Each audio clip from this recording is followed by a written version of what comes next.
Good morning student. कैसे हैं बेटा आप सभी? आप सभी की पढ़ाई अच्छे से चल रही होगी।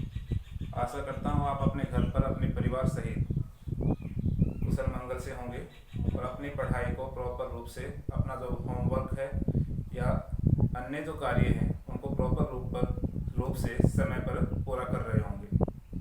बेटा जैसे आप जानते हैं कि भी हमारा जो चैप्टर है 1 जुलाई से जो चल रहा है वो कौन सा है, मैन्युफैक्चरिंग इंडस्ट्रीज।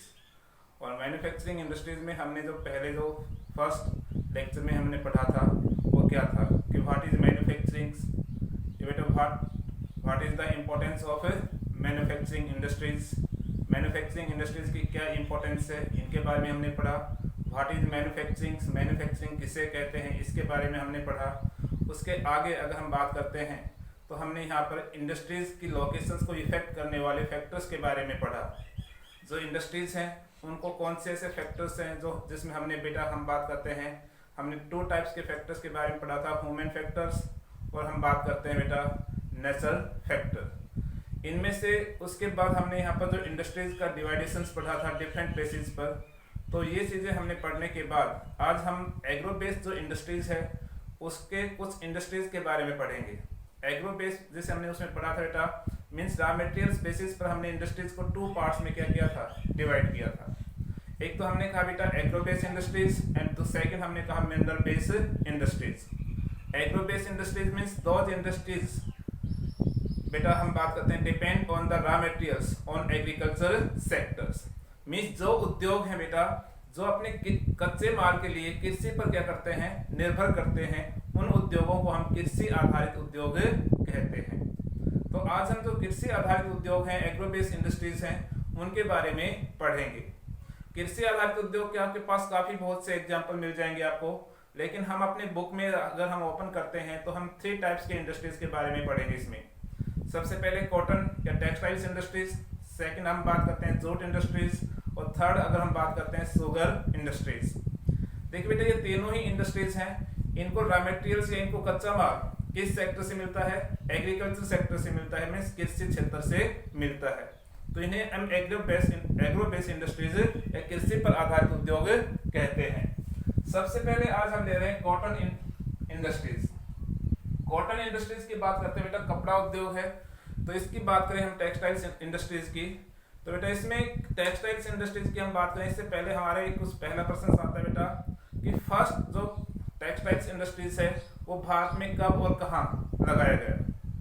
तो इसमें आपके बेटा देखिए 2 टाइप के क्वेश्चंस हो गए। तो फर्स्ट मींस 1818 में बेटा जो फर्स्ट कॉटन टेक्सटाइल इंडस्ट्रीज जो सेटअप किया गया था वो कहाँ, कोलकाता में किया गया था।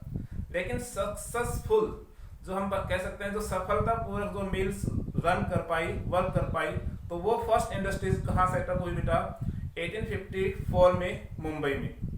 मुंबई में भारत के पहली कपड़ा जो सफल कपड़ा मिल क्या की गई, लगाई गई। तो मिस आपसे पहली बात ये होनी चाहिए बेटा कॉटन इंडस्ट्रीज सबसे पहले कहाँ कब लगी, 1854 में लगी और कहाँ पर, मुंबई में। अब इस इंडस्ट्रीज की क्या विशेषता है अगर हम इसके बारे में, इसकी फीचर्स के बारे में पढ़ें तो बेटा कॉटन इंडस्ट्रीज भारत में अगर हम बात करते हैं कॉटन इंडस्ट्रीज एक हमारी इंडियन इकोनॉमिक्स में इसके एक यूनिक पोजीशन है, क्योंकि ये सबसे लार्जेस्ट इंडस्ट्रीज है। जितने भी जो इंडस्ट्रीज हैं, जितने भी उद्योग हैं, जितने भी टाइप्स के इंडस्ट्रीज हैं हमारे देश में, उनमें सबसे लार्जेस्ट जो इंडस्ट्रीज है वो कौन सी है, कॉटन टेक्सटाइल्स इंडस्ट्रीज है। इस इंडस्ट्रीज की देखिए बेटा एक लार्जेस्ट इंडस्ट्रीज है अगर हम बात करते हैं ये इंडिया की सबसे, इसमें लगभग 1.5 मिलियन जो लेबर फोर्स है वो क्या कर रही है, इसमें वर्क कर रही है। और बेटा ये हाईली डिसेंट्रलाइज्ड है। जैसे अगर हम बात करते हैं महाराष्ट्र, गुजरात, वेस्ट बंगाल, उत्तर प्रदेश, ऐसे अदर और स्टेट हैं जहां पर कपड़े उद्योग देखने को मिल जाएंगे। बाकी इंडस्ट्रीज हैं वो इतनी ज्यादा डिसेंट्रलाइज नहीं है इंडिया में जितनी कौन सी है, कॉटन इंडस्ट्रीज है। इसके भी कुछ फैक्टर्स होते हैं। इसके साथ अगर हम बात करते हैं इसकी हमारे जो टोटल इंडस्ट्रियल प्रोडक्शन का ये 14% हमें अकेले कहाँ से मिलता है बेटा, टेक्सटाइल्स इंडस्ट्रीज से मिलता है। जितने भी जो इंडस्ट्रीज हैं उनका जो टोटल इंडस्ट्रियल प्रोडक्शन का 14% हमें अकेले कपड़ा उद्योग से मिलता है। साथ में बेटा 24 अगर हम बात करते हैं 5% है ये। अगर हम बात करते हैं टोटल जो फॉरिजन अर्निंग्स है वो भी हमें कहाँ से प्राप्त होती है, टेक्सटाइल्स इंडस्ट्रीज से प्राप्त होती है। यहाँ तक कि जीडीपी में इसका 4% क्या है, योगदान है। तो देखा जाए तो हमारी जो भारतीय अर्थव्यवस्था है उसमें कपड़े उद्योग का एक अपना एक महत्व है और एक मोस्ट इंपोर्टेंट क्या है, इंडस्ट्रीज है, क्योंकि ये बहुत से लोगों को रोजगार देने वाला उद्योग है। साथ में बेटा हम बात करते हैं ये टोटल औद्योगिक उत्पादन का 14% हमें कहां से प्राप्त होता है, कपड़े उद्योग से प्राप्त होता है। साथ में इसके साथ अगर हम बात करते हैं 24.5% जो मैंने आपको बताया, टोटल जो फॉरेन एक्सचेंज है, जो विदेशी मुद्रा है, उसका 24.5% अकेले हमें कपड़े उद्योग से प्राप्त होता है। और यहाँ तक कि हमारे जीडीपी में सकल घरेलू उत्पादन में इसका योगदान बेटा कितना है, 4% है। तो भारतीय अर्थव्यवस्था में जो कपड़ा उद्योग है इसका सबसे बड़ा क्या है, योगदान है। अब हमारे सामने आता है कि भी देखिए हमने कहा सबसे पहले जो कपड़ा मिल लगी वो मुंबई में, और मुंबई कहाँ है, महाराष्ट्र में, एरिया जो इसकी बात कर रहे हैं। सेकंड नंबर पर अधिकतर जो कपड़ा उद्योग है वो कहाँ है, गुजरात में है। इसके अलावा बेटा वेस्ट बंगाल में भी है, उत्तर प्रदेश में भी है, मध्य प्रदेश में भी है, हरियाणा में भी है, पंजाब में भी है, साथ में तमिलनाडु है स्टेट, वहां पर भी है। ऐसे बहुत से स्टेटों में कपड़ा उद्योग है। लेकिन अगर हम बात करते हैं मेनली जो कपड़ा उद्योग है वो महाराष्ट्र और गुजरात में है। तो क्यों है, जैसे मैंने आपको उस दिन भी कहा था बेटा कि भी किसी भी इंडस्ट्रीज की जो लोकेशंस को इफेक्ट करने वाले जो फैक्टर्स हैं वो इस चैप्टर का आपका मेन क्वेश्चन रहेगा। अगर आपसे क्वेश्चन पूछ लिया जाए, most of the textiles industries located in the Maharashtra, in the Mumbai या इन द गुजरात या इन अहमदाबाद, व्हाई, क्यों? अधिकतर जो कपड़ा उद्योग है वो महाराष्ट्र में है तो क्यों है, या मुंबई में है तो क्यों है, या बेटा गुजरात में है तो क्यों है, या अहमदाबाद में है तो क्यों है। मैं अधिकतर जो कपड़ा उद्योग इन यहाँ पर स्थित है तो इसके क्या कारण है? तो इसका कारण क्या बेटा, टेक्सटाइल्स इंडस्ट्रीज को इफेक्ट करने वाले फैक्टर्स। तो हमने फैक्टर्स में क्या पढ़ा था, रॉ मटेरियल्स। देखिए बेटा महाराष्ट्र और गुजरात आप जानते हैं, हमने जो फर्स्ट चैप्टर पढ़ा था रिसोर्स एंड डेवलपमेंट, उसमें हमने पढ़ा था कि महाराष्ट्र और गुजरात में किस टाइप की सॉइल्स है, ब्लैक सॉइल्स। और ब्लैक मीन्स काली मिट्टी, और काली मिट्टी बेटा वो कपास के उत्पादन के लिए सबसे ज्यादा क्या होती है, सुटेबल होती है।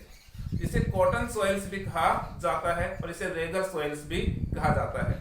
तो मीन्स महाराष्ट्र और गुजरात है वो ड्रा कॉटन के हाईएस्ट प्रोड्यूसिंग क्या है, स्टेट है।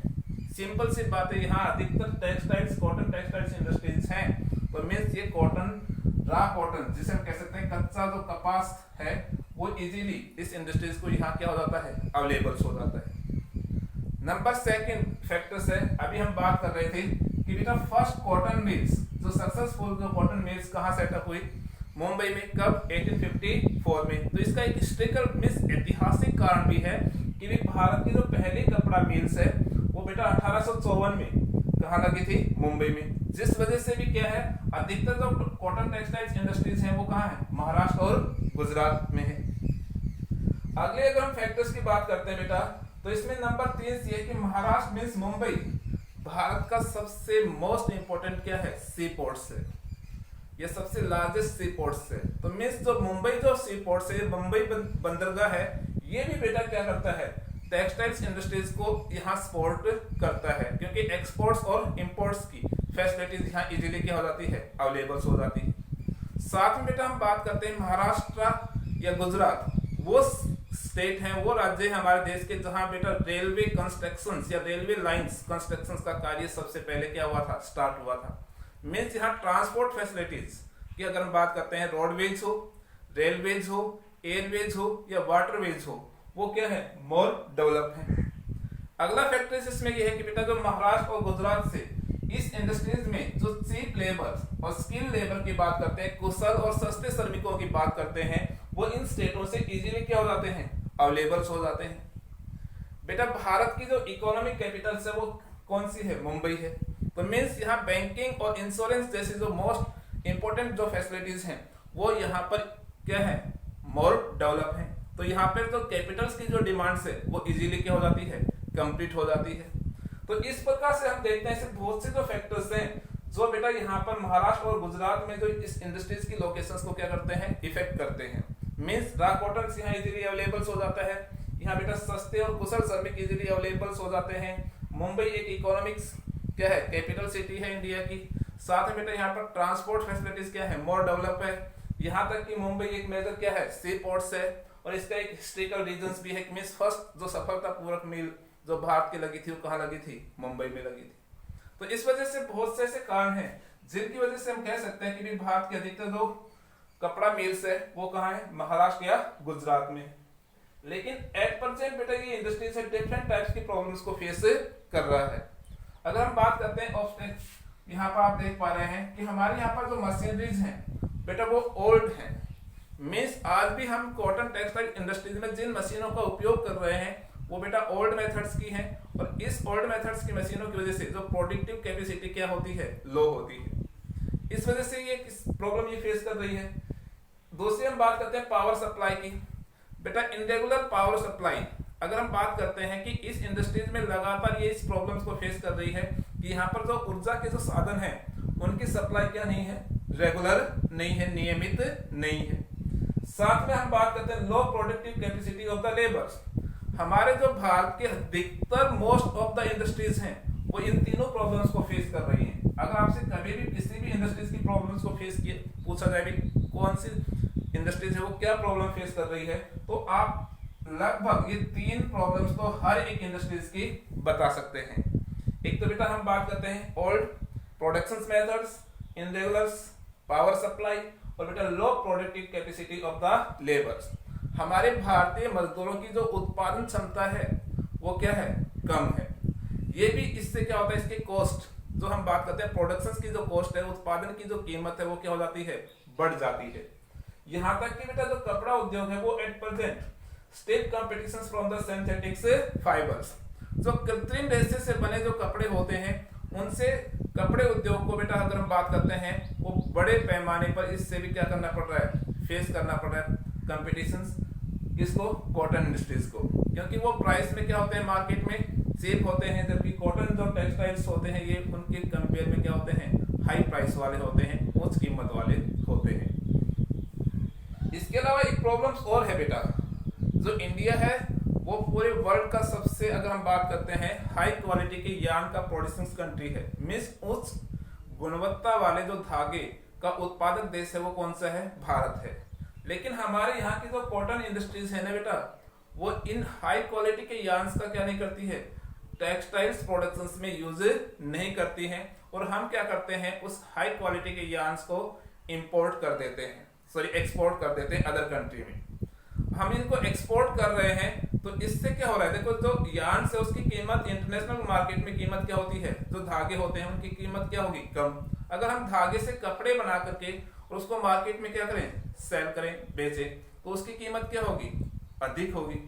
लेकिन हमें इससे क्या हो रहा है, इकोनॉमिक लॉस हो रहा है कि हम हाई क्वालिटी के यार्न्स का कॉटन टेक्सटाइल इंडस्ट्रीज में यूज नहीं कर रहे हैं और उसको बेटा क्या कर रहे हैं, अदर इंडस्ट्रीज को एक्सपोर्ट्स कर रहे हैं। तो इस प्रकार से जो टेक्सटाइल्स इंडस्ट्रीज है वो डिफरेंट टाइप्स की प्रॉब्लम्स को क्या कर रही है, फेस कर रही है। तो आपको ध्यान रखना है बेटा कॉटन टेक्सटाइल्स इंडस्ट्रीज में आपको इसमें हमारे जो एक पॉइंट और भी है कि हमारे जो देश में जो कॉटन टेक्सटाइल्स इंडस्ट्रीज है उसको 3 सेक्टर में हम क्या कर रहे हैं, प्रोडक्शंस कर रहे हैं, मिल्स, पावरलूम्स और हैंडलूम्स। सबसे अधिक जो प्रोडक्शंस हो रहा है बेटा वो सेकंड स्टेज में हो रहा है, मींस पावरलूम्स, जो बेटा विद्युत से चलने वाले करंगे होते हैं उनसे कपड़े का उत्पादन सबसे ज्यादा हो रहा है 50% से भी अबव, और सबसे कम जो प्रोडक्शन हो रहा है बेटा जो टेक्सटाइल्स का वो किसमें हो रहा है, मिल्स में हो रहा है। तो हमारे जो कपड़ा का उत्पादन हो रहा है वो 3 सेक्टर में है, मिल्स में, पावरलूम्स में और हैंडलूम्स। मिल्स बेटा उद्योगों में, नंबर 2 हम बात करते हैं हाथ से चलने वाले करंगे, और नंबर 3 बेटा विद्युत मींस बिजली से चलने वाले करंगे। तो इस प्रकार से हम देखते हैं कि बेटा जो टेक्सटाइल्स इंडस्ट्री से संबंधित अगर फिर भी कोई प्रॉब्लम्स रहे है आपके पास हो तो बेटा जब भी हम ऑनलाइन कक्षा लें तो उसमें अपनी प्रॉब्लम्स को जरूर शेयर करें। नंबर 2 पर हम आते हैं तो बेटा इसमें आपके एग्रो बेस्ड इंडस्ट्रीज में आते हैं जूट इंडस्ट्रीज। कौन सी बेटा, जूट। मींस यहाँ पर जो जूट इंडस्ट्रीज की बात करें तो बेटा India is the largest producers of the dry Jutes. बेटा कच्चे जूट का हम पूरे वर्ल्ड में सबसे ज्यादा उत्पादक बड़ा देश है हमारा, लेकिन इसके फाइनल प्रोडक्ट के प्रोडक्शंस में हमारी जो पोजीशन है वो क्या है बेटा, सेकंड है आफ्टर बांग्लादेश। देखिए बेटा 1947 में जब हमारे देश का डिवाइडेशन हुआ 2 कंट्री में, इंडिया और पाकिस्तान। तो उस समय बेटा 2 पाकिस्तान का फॉर्मेशन हुआ था। एक तो बेटा हम बात करते हैं वेस्ट पाकिस्तान और एक ईस्ट पाकिस्तान। जो बांग्लादेश जो कंट्री है वो ईस्ट पाकिस्तान था पहले। ये बेटा 1971 में 1971 में बांग्लादेश से वो पाकिस्तान से अलग होकर के एक नया कंट्री बना। हमारे जब इसका डिवाइडेशन हुआ तो हमारे अधिकतर जो जूट प्रोड्यूसिंग एरिया है वो किस में चला गया? बांग्लादेश में चला गया।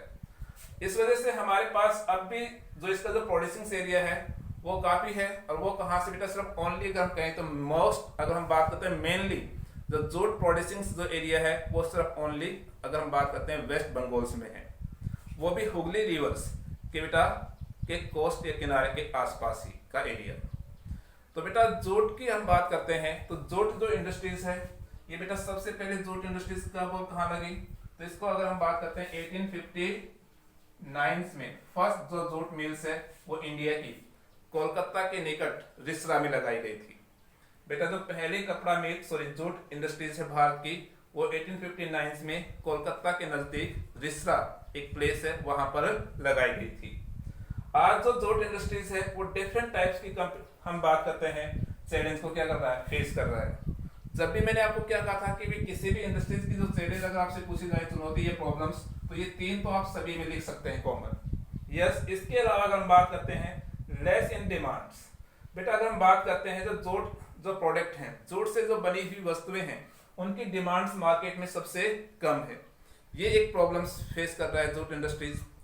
दूसरी हम बात करते हैं हाई प्रोडक्शन कॉस्ट।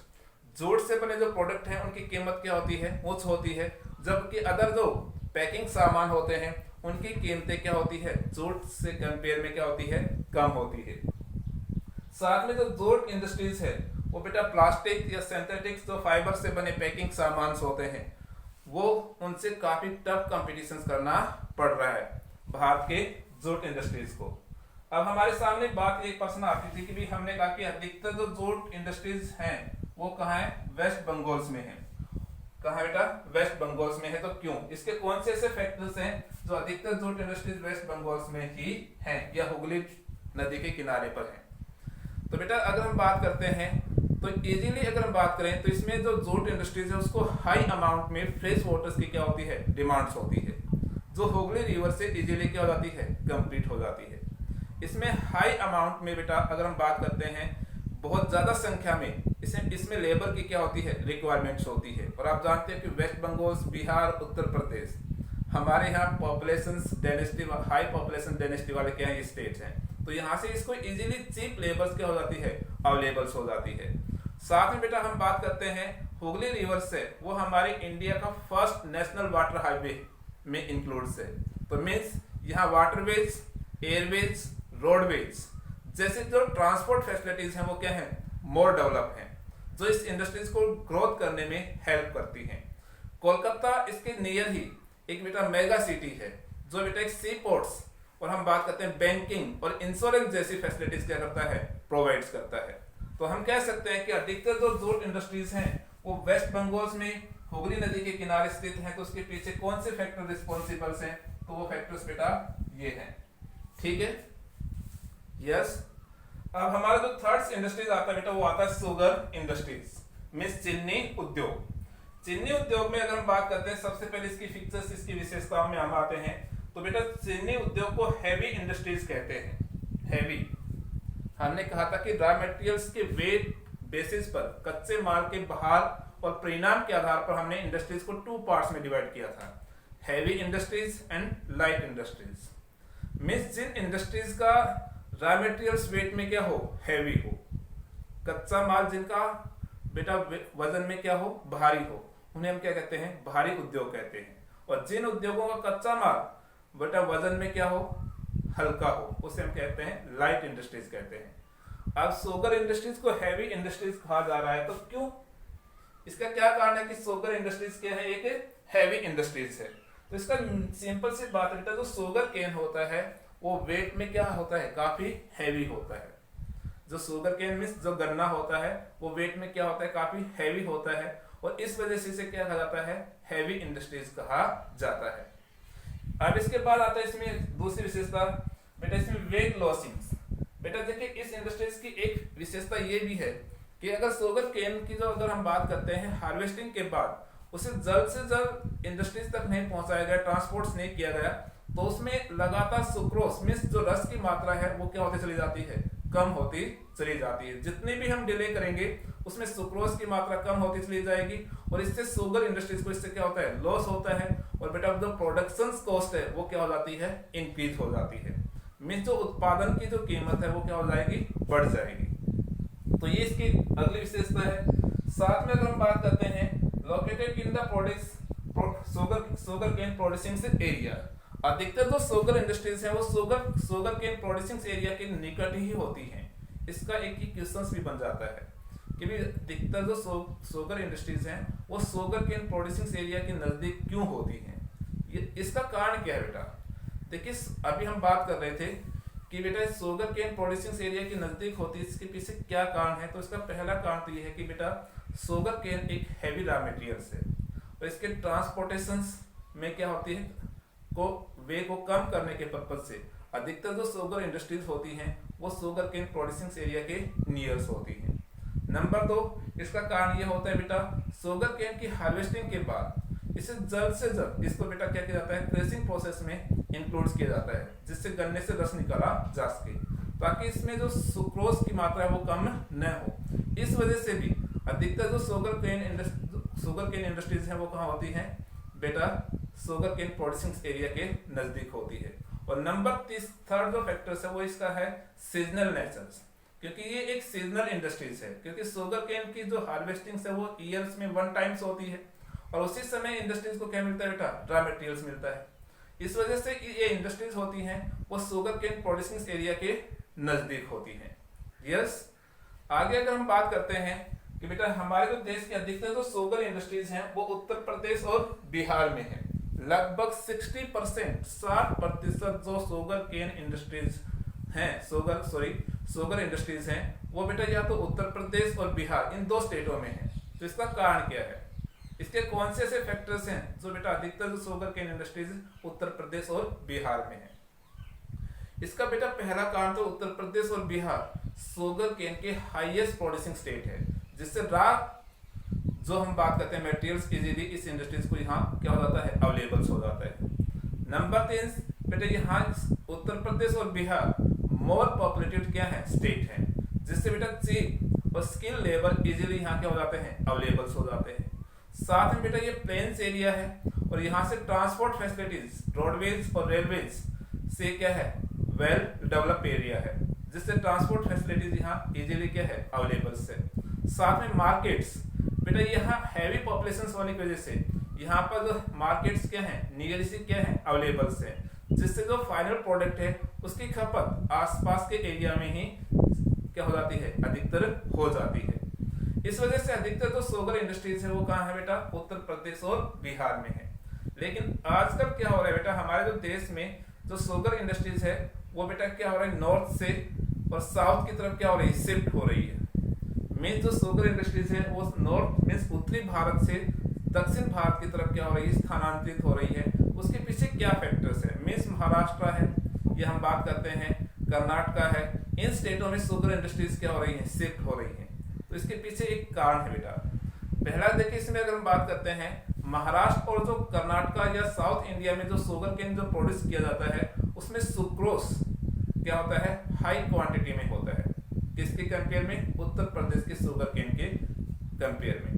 जो उत्तर प्रदेश और बिहार में जो शुगर केन प्रोड्यूस किया जाता है उससे अधिक रस की मात्रा कहाँ होती है बेटा, महाराष्ट्र और कर्नाटका के शुगर केन में होती है। नंबर 2 अगर हम बात करते हैं तो बेटा यहाँ की जो क्लाइमेट से वो क्या है, कूल से, क्योंकि आप जानते हैं कि बेटा जो महाराष्ट्र है या कर्नाटका है वो किसके नियर है बेटा, ओशियंस के नियर से, और यहाँ की मॉडरेट क्लाइमेट्स होने की वजह से जो सुक्रोज कम मिस हार्वेस्टिंग के बाद जैसे गन्ने जैसे हम हार्वेस्टिंग करते हैं तो उसके बाद गन्ने में रस की मात्रा कम होती चली जाती है।